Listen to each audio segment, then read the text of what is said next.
Olá amigos, olá irmãos, tudo bem com vocês? É uma grande alegria podermos estar juntos novamente em mais um momento de esperança.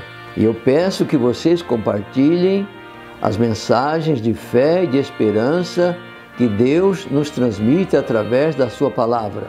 O tema da nossa reflexão é os herdeiros do reino de Deus. E o texto bíblico para a nossa leitura está no livro de Colossenses, no capítulo 1, verso 12, 13 e 14, que diz assim: agradeçam com alegria ao Pai que os tornou capazes de participar daquilo que Ele guardou no reino da luz para o seu povo. Ele nos libertou do poder da escuridão e nos trouxe em segurança para o reino do seu Filho amado. É Ele quem nos liberta e é por meio dele que os nossos pecados são perdoados. Meus amigos, que texto maravilhoso, que mensagem poderosa e extraordinária Deus nos apresenta nesses versos. Esses versos nos revelam a maneira correta de como o pecador pode ser salvo. Desde o livro do Gênesis até ao livro do Apocalipse, a única maneira correta do pecador ser salvo é através do sacrifício que Jesus fez lá na cruz do Calvário. E Deus, através da sua palavra, nos apresenta todas as orientações necessárias para que o pecador possa receber o perdão, receber a salvação. De acordo com o plano estabelecido por Deus, o pecador só pode ser salvo mediante o sacrifício de seu Filho. E é somente a partir do momento em que o pecador compreende isso e decide aceitar a Jesus no seu coração como seu Salvador, aí sim ele tem os seus pecados perdoados. Aí o pecador é levado ao arrependimento e ele confessa a Jesus os seus erros praticados, pedindo perdão, e ele recebe de graça, através do plano que Deus tem para salvar o pecador. Ele recebe de graça a salvação, através da sua fé, da sua confiança em Jesus, é claro.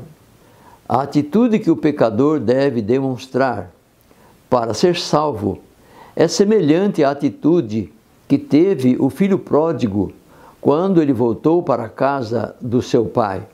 Quando o filho pródigo saiu de casa, ele saiu feliz da vida, com o bolso cheio de dinheiro, mas quando ele voltou na miséria, voltou maltrapilho, ele voltou numa condição muito desfavorável, comparando com aquela de quando ele saiu da casa do pai. E ele voltou pedindo perdão ao pai. Ele voltou reconhecendo os seus erros.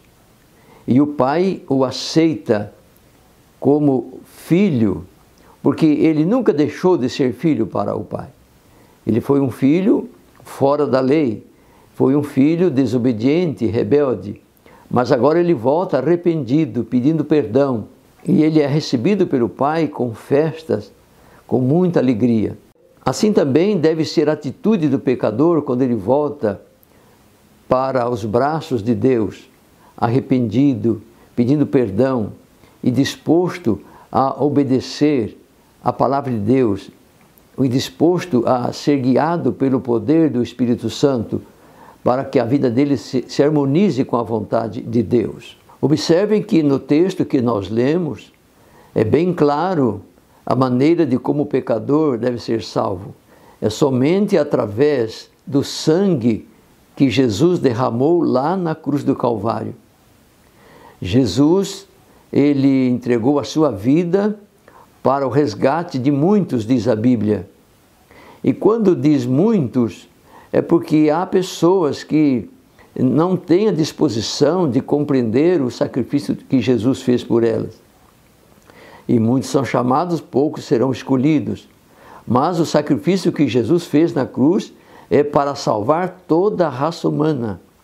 Todos os pecadores têm a oportunidade de serem salvos para o reino de Deus e ter uma vida eterna ao lado de Jesus. E, meus amigos, a grande e boa notícia que Deus apresenta para nós nesses versos que nós lemos é que o pecador se torna filho de Deus quando aceita Jesus como seu Salvador. Se tornando filho de Deus, ele passa a fazer parte da família de Deus. E como parte da família de Deus, ele agora é herdeiro também de tudo aquilo que Jesus é herdeiro do reino de Deus. E como pecadores, meus amigos, nós precisamos entender uma coisa, que Jesus morreu lá na cruz para salvar todos os pecadores, ou seja, toda a humanidade. Mas para que toda a raça humana, que toda a humanidade seja salva, é preciso que cada pecador aceite a Jesus individualmente. A salvação, ela não é coletiva. Ninguém pode salvar outra pessoa. A salvação, ela é individual. O pecador precisa receber a Jesus no seu coração. E assim, então, se todos os pecadores aceitarem a Jesus, toda a humanidade será salva. E este é o plano de Deus, que toda a humanidade seja salva. Leiam comigo o que está escrito no Evangelho de João, no capítulo 3 e no verso 16. Porque Deus amou o mundo de tal maneira que deu seu Filho unigênito, para que todo aquele que nele crê não pereça, mas tenha a vida eterna. Vocês notaram? O pecador é salvo quando ele crê em Jesus. Mas a palavra de Deus também nos orienta e nos diz que não basta somente crer em Jesus. É necessário crer e seguir a Jesus, ou seja, obedecer a Jesus. E é por isso que ali no Evangelho de João ainda Jesus fala assim: aqueles que me amam guardam os meus mandamentos. Então a pessoa que crê que Jesus é o seu Salvador também deve aceitá-lo como o Senhor da sua vida. Porque existe dois senhores. Um senhor se refere às coisas do mundo e o outro senhor se refere a Jesus. Então, quando nós aceitamos a salvação, aceitamos Jesus como Salvador, é preciso aceitá-lo também como o Senhor da nossa vida.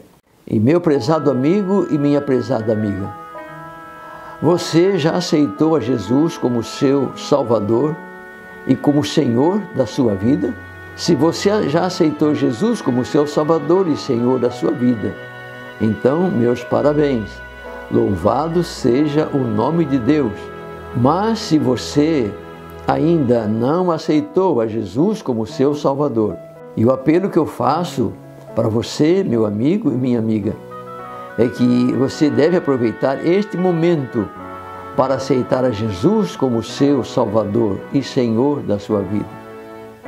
E se você toma essa decisão neste momento, eu quero orar agradecendo a Deus por todas as bênçãos que Ele nos dá.